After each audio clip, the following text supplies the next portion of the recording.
Welcome to How to Lend Money to Strangers with Brendan LaGrange.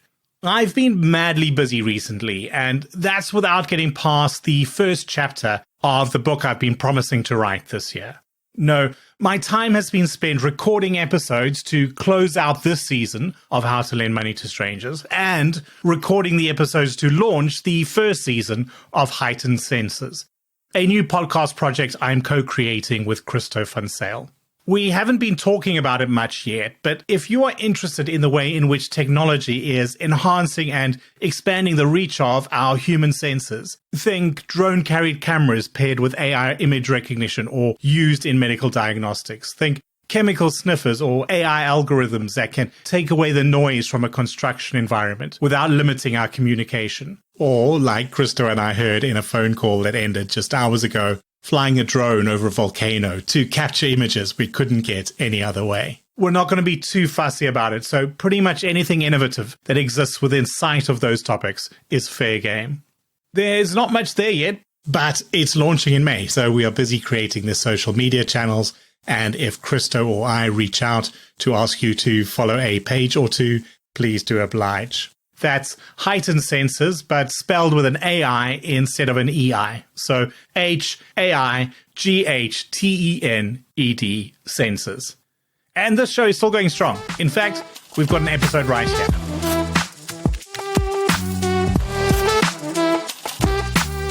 Martin Chudoba, co-founder and CEO of Taran. Welcome to the show. Hello, Brandon.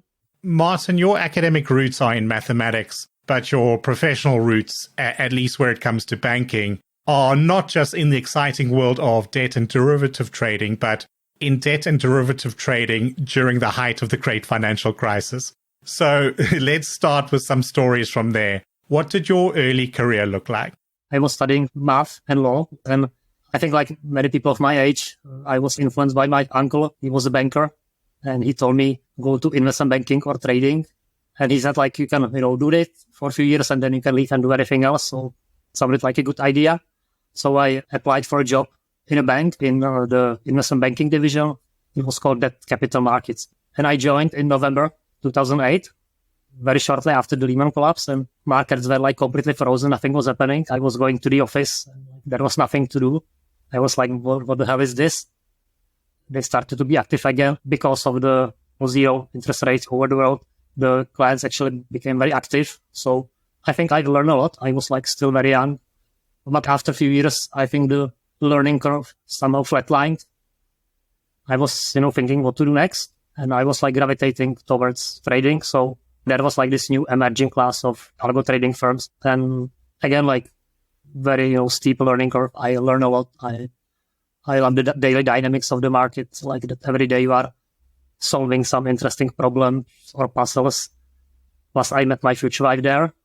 And it was like my late 20s. I was going to be 30. Plus, like our first son was to be born soon. So maybe there is something more to explore. So I did like a more radical decision and I quit my job, took a sabbatical, moved to Singapore, and I went to study MBA. And we spent 9 months on the Singaporean campus, plus 3 months we went to US to work at Wharton. And I would say like for most of my time, during the MBA, I was thinking I will go back to finance. This is what I need to do. But like, I think, in the final months of the MBA, I started to have like some more entrepreneurial thinking. I spoke with my wife. I spoke with a friend of mine who we have like known from college. And we were thinking maybe we should start some business of our own. Yeah, you've got all the deep technical skills in the mathematics side, but clearly not afraid to take some calculated risks in terms of or investments, I suppose, in your time, giving up a good career once you'd been through the worst of times to study on the other side of the world. I guess it's that sort of spirit that's bubbling in there that is ultimately what makes an entrepreneur. So talk to me a little bit about that. What ultimately inspired you to take the leap and to found Taran? And why were you focusing on this area of data and decisioning? I think like part of the push definitely came from my wife because, she said if I will follow the paths of the rest of my MBA class, like where everybody was going to consulting or banking, she told me that she will never see me again at home. And And we somehow thought that the entrepreneurial path would be more balanced. So like that was one thing. The other thing was that we were like three founders, and I knew that we complement each other, and we are like a strong team. So even like if we didn't have a clear vision what we're going to do, something will happen. So we were like three mathematicians building predictive models, scorecards for banks, for some other companies. It wasn't only about the analytics. It was also about, some engineering, some DevOps. So we were like building some customized solutions. Having said that, even after the MBA, I still joined some other cryptocurrency trading firm. This time it was a US company, like a tier one company in the space. They were expanding the Singaporean team, and the package was, too good to resist, especially after the MBA. The team grew, the business grew, and after like one and a half year, I decided to focus on Taran.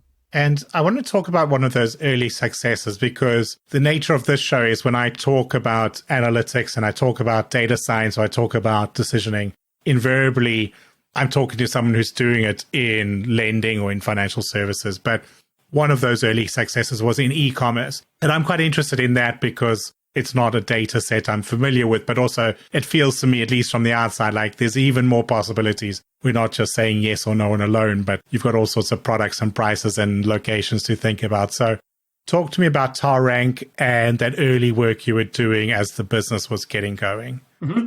But for a company called iPrice, and iPrice is like here in Southeast Asia, it's like the e-commerce aggregator, which means they are aggregating all e-commerce sites.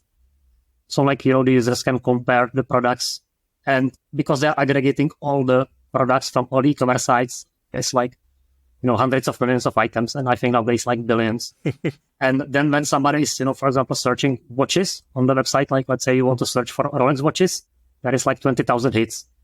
From iPrice perspective, the question is how to sort them, right? It's like when you are doing Google search, nobody will go through the hundreds or thousands of pages. Everybody will check like the first one, second one. And it's about putting the most relevant ones on the top. So like the conversion rate is high. One of my friends from MBA, he started to work there. He introduced us to the CTO. He flew to KL, Kuala Lumpur, where they are based. And he had like a very productive chat, did like a lot of brainstorming, and it clicked right away. They gave us some subset of data to build some model. Then they compared it. They have seen like there is a huge potential of like uplift with the current approach, and it can increase conversion rates. And you need to crunch all those items within like 1 hour, essentially. You need to have like some very robust batch process to calculate everything, because it needs to fit into other pipelines they have.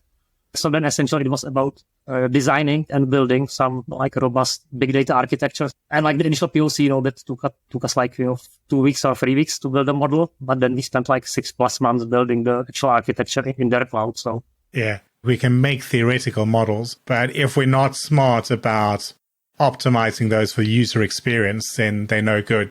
And I'm thinking back to my old days, a different tech, but the same issue where I was building rules to pick up fraud on credit card transactions. And there were certain rules that were very good at catching fraud, but in very, very niche cases. And if I wasn't careful about managing them, they slowed the whole system. So the overall benefit might be diluted or even negative if the system runs so slowly that the big rules aren't working quick enough.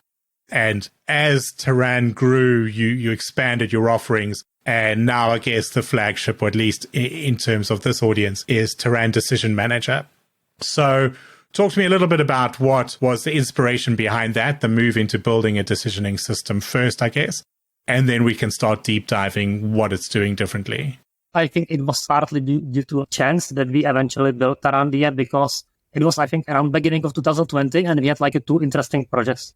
So there was like a lot of potential, and one of them was a decision management platform, like some customized one with scorecards for like a new fintech. And the other one was a platform for like a large German automotive company, which was supposed to optimize their supply chain. And mid of February, we were flying to the German company, to the headquarters, and we had like a really good session with the management team.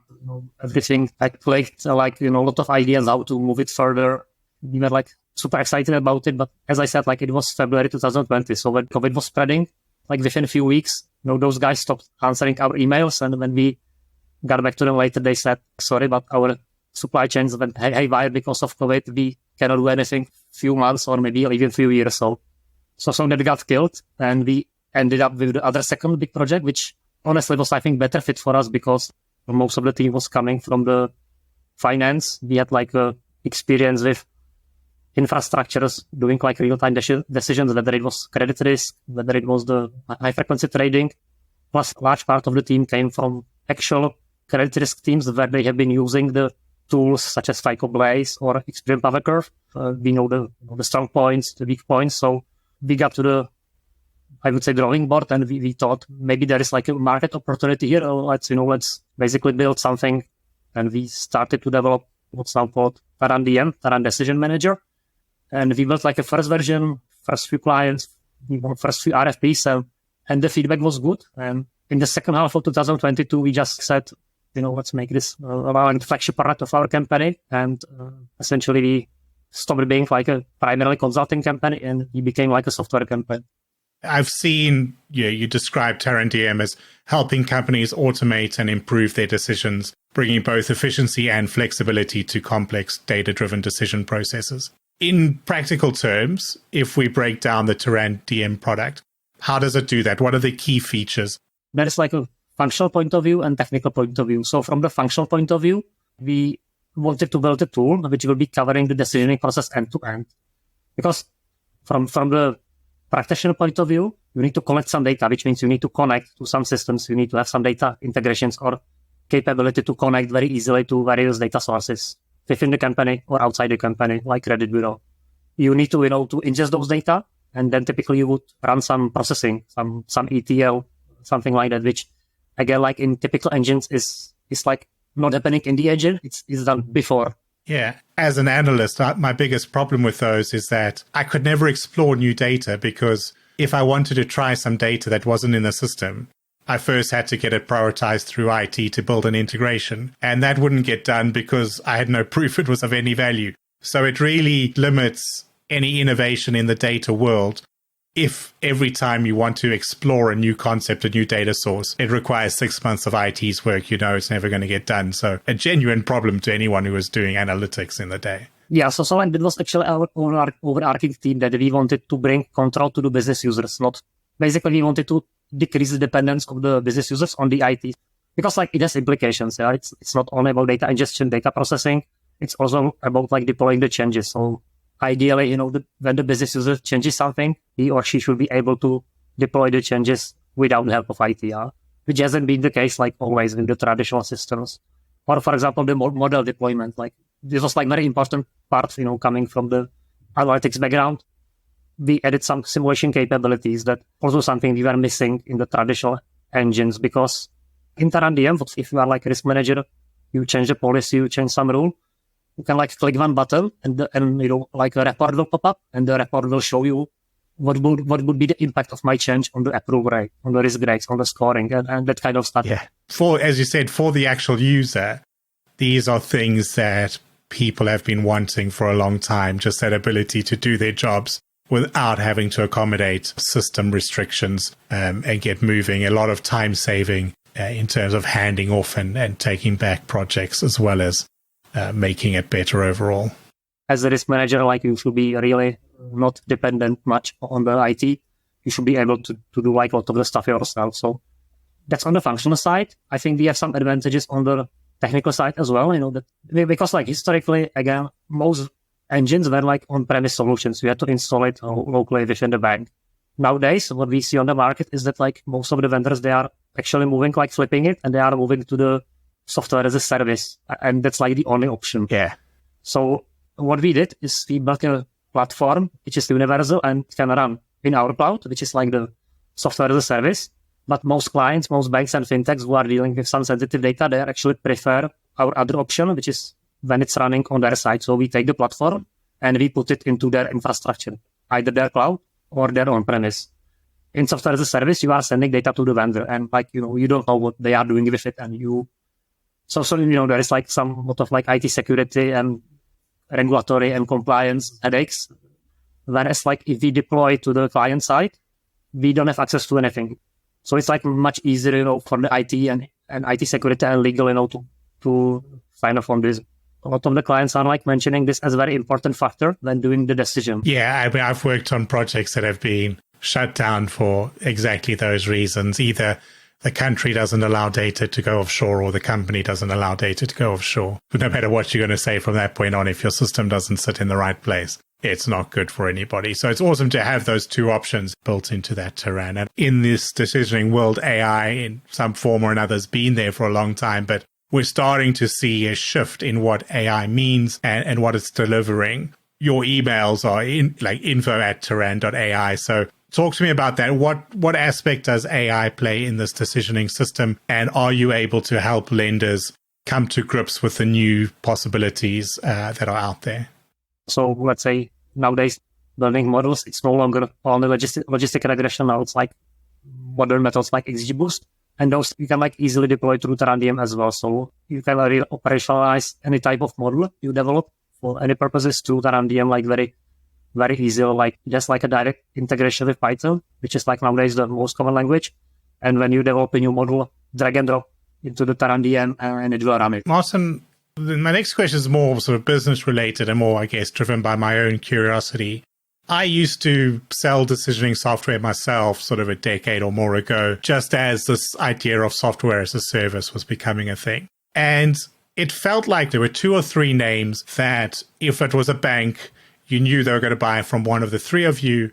But now with the show, I'm hearing more and more of where lenders are starting to notice and say, well, it doesn't necessarily need to come by one of the names we know. Let's look at the tech and let's implement the tech.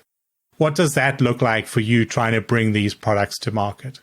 That's a good question. So like there are now definitely more providers like us on the provider side. It's not only about FICO and Experian SaaS. There are like multiple companies like us which have some decisioning technology. But like the very, very big banks, the big clients still have like a strong preference for the large players. And you know the same, like nobody got fired for buying from IBM. So that still applies here. But also like on the demand side, now it's also landscape is different. Whereas like 20 years ago, 10 years ago, there were like a lot of banks, like traditional banks. Nowadays, there are like a lot of fintechs, a lot of like digital banks. So I think like essentially like the market is like a bit stratified in a way that those new players are looking more into the solutions from companies like us. Those new solutions fit better into their technology stack. The other thing might be the price point was if you are like a new fintech, new lender, new digital bank, you don't have that much money like around it. Yeah. No, it's an interesting insight because you're right, like the lending landscape has changed. So maybe it is just that now the market is just so much fuller of smaller, more nimble, more creative players. Yeah, so Martin, one of the things I feel like for having used those big systems is that they had these incredible capabilities, especially for their time, but even today, but they needed a big team to manage them.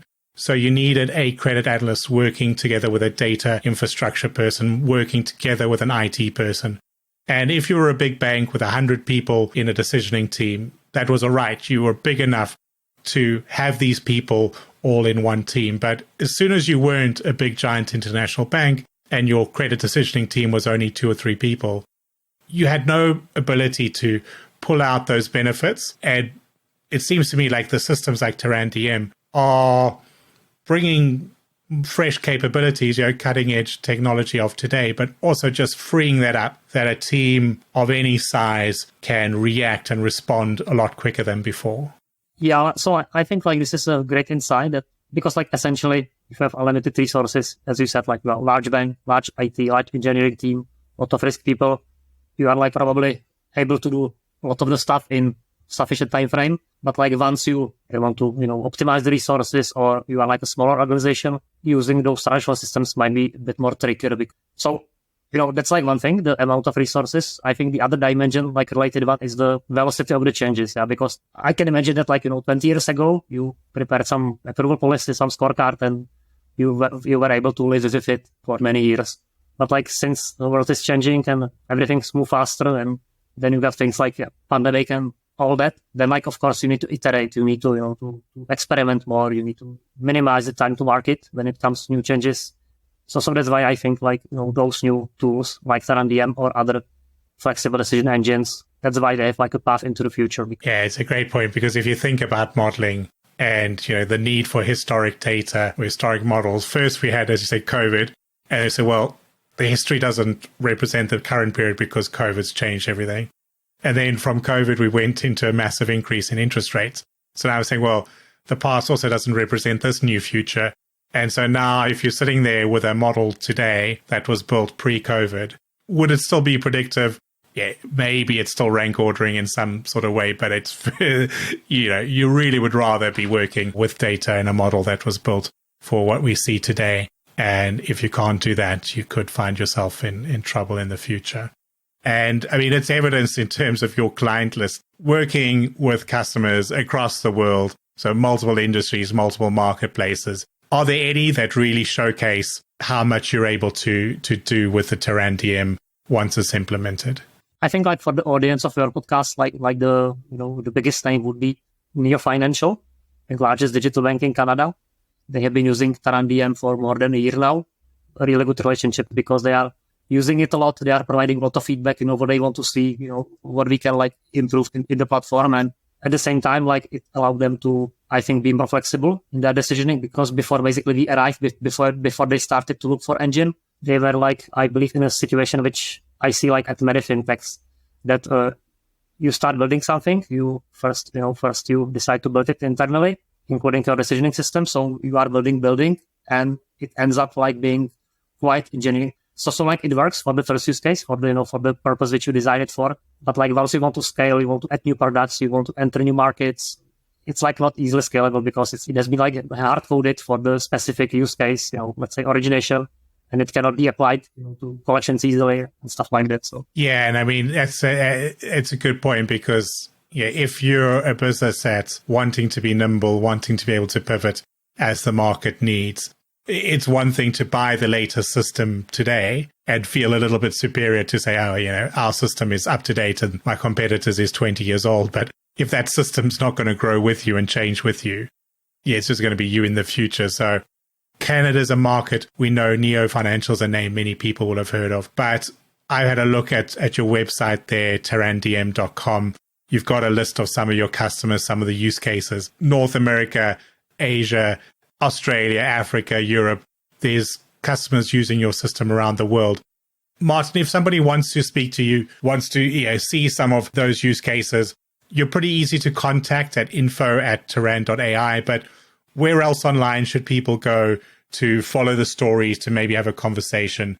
Yeah, it's definitely the website, or for example through LinkedIn. If they want, they can reach out to me directly. I'm always happy to connect. I'll put those in the show notes as well so people can click through easily enough.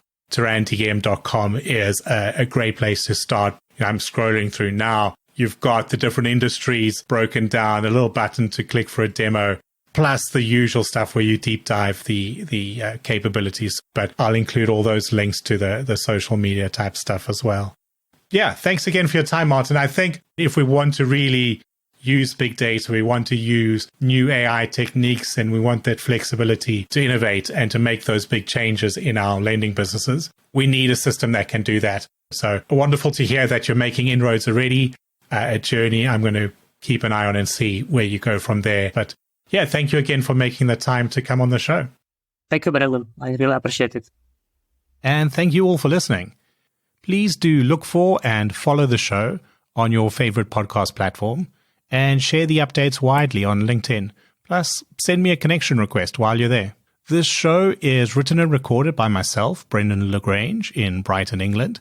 Show music is by I Am Wake, and you can find show notes and written transcripts at www.howtolendmoneytostrangers.show. And I'll see you again next Thursday.